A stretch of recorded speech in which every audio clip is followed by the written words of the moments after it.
Well, Maria, simply put, it's national security. According to Turkish officials, the primary objective of this military operation in Afrin, dubbed Olive Branches, to clear the area of terror elements, much like it did back in 2016, in August of 2016, when it launched Operation Freddy's Shield.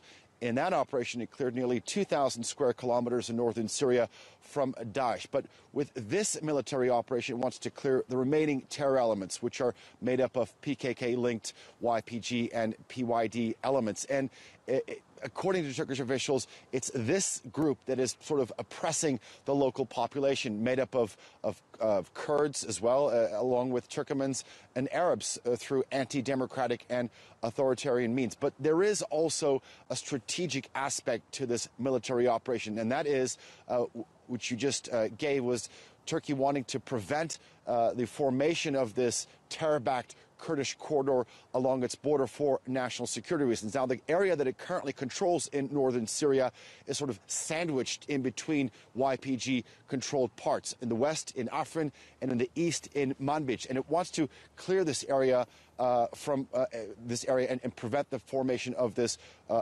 Kurdish corridor. Okay. Alican, and this is such a tricky situation. How is Turkey dealing with the US, obviously its NATO ally, because of its strong support for the YPG?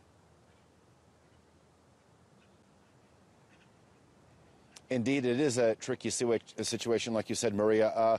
We're seeing two strategic NATO allies come face to face. But Turkey, throughout this entire process, has been very patient, has been very transparent with its desires. And it saw that the U.S. was not withdrawing its support for the YPG. And keep in mind that the U.S.'s initial motive in backing the YPG was to sort of clear the area from Daesh.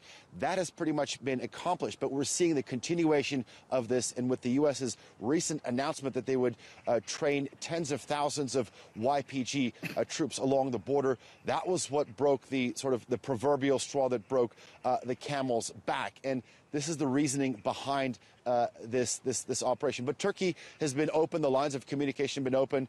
Turkey's Foreign Minister Mevlut Çavuşoğlu has given a call to his U.S. counterpart, Rex Tillerson.